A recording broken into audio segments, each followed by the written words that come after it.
Hi, അസ്സലാമു അലൈക്കും. ഗാസയിലുള്ള ജനങ്ങളുടെ സ്ഥിതി വളരെ മോശമായിട്ടുണ്ട് എന്ന വിഷയം നമ്മളെല്ലാവരും വാട്സാപ്പ് വഴിയും ഇൻസ്റ്റാഗ്രാം വഴിയും അറിഞ്ഞിരിക്കുന്നു. അത് തുറന്നാൽ ഗാസയുടെ വിഷയം മാത്രമാണ് ഇപ്പോൾ കണ്ടുവരുന്നത്. കുപ്പികളിലും പൊങ്ങിക്കിടക്കുന്ന പാത്രങ്ങളിലും ഭദ്രമായി അടച്ച് അവർ കടലിൽ എറിയുന്നത് ഭക്ഷണവും വെള്ളവും മാത്രമല്ല, യാതന അനുഭവിക്കുന്ന സഹജീവികളോടുള്ള സ്നേഹമാണ്, കാരുണ്യമാണ്, കടമയും കരുതലുമാണ്. ആഹാരമില്ലാതെ അലിയുന്ന ഗാസക്കാർക്ക് ലഭിക്കാനായി ഭക്ഷണം കടലിൽ എറിയുകയാണ് ഈജിപ്തുകാർ.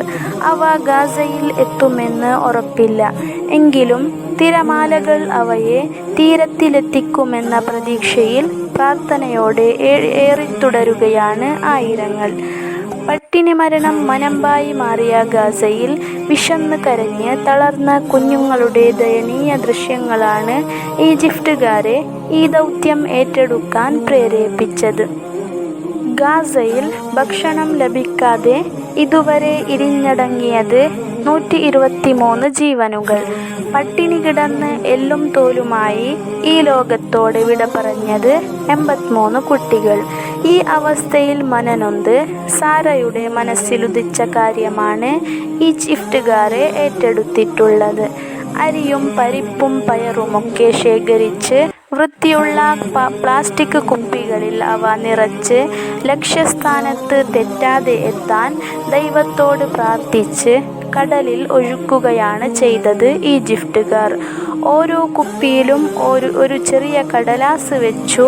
അതിൽ ഇങ്ങനെ എഴുതി: ക്ഷമിക്കുക, നിങ്ങളുടെ ക്ഷമക്ക് അല്ലാഹുവിൽ നിന്നുള്ള സഹായം ഉറപ്പ്. അല്ലാഹു അവരുടെ കൂടെ ഉണ്ടാകും, ഉറപ്പാണ്.